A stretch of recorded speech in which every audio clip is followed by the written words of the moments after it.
इस वीडियो के अंदर हम बात करेंगे सील्ड क्लासेस की। सील्ड क्लास जो होती है वो क्लास की हायरार्ची को रिस्ट्रिक्ट करने के लिए यूज होती है। सील्ड क्लास को डिक्लेयर करने से पहले हमें सील्ड का कीवर्ड यूज करना पड़ता है। सील्ड क्लास का जो कंस्ट्रक्टर होता है वो बाय डिफॉल्ट प्राइवेट होता है और सील्ड क्लास की जितनी भी चाइल्ड क्लासेस होती हैं वो उस सील्ड क्लास के ब्लॉक के अंदर ही हम उसको क्रिएट करते हैं।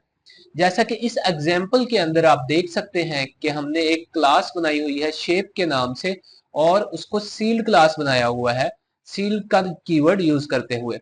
और इस शेप की क्लास की जितनी भी चाइल्ड क्लासेस हैं वो हमने सील्ड के ब्लॉक के अंदर ही सील्ड की जो ब्रैकेट्स हैं सील्ड की क्लास की जो ब्रैकेट्स हैं उसके अंदर ही क्रिएट की हुई है। उसके बाहर अगर हम इसकी चाइल्ड क्लास को बनाने की कोशिश करेंगे तो हम नहीं बना सकते।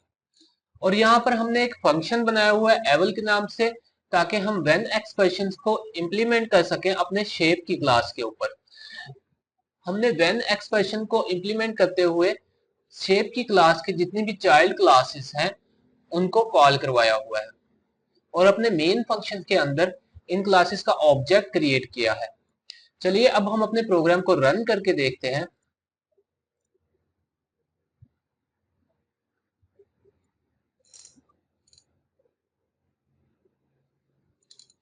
आप देख सकते हैं हमें आउटपुट के अंदर सक्सेसफुली जो है वैल्यूज मिल रही है।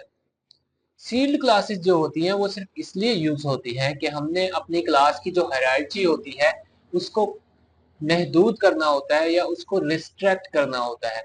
होप सो कि आज की इस वीडियो के अंदर आपने ये अंडरस्टैंड किया होगा कि सील्ड क्लासेस क्या होती हैं और इन्हें किस तरह से इंप्लीमेंट किया जाता है। Thanks for watching this video.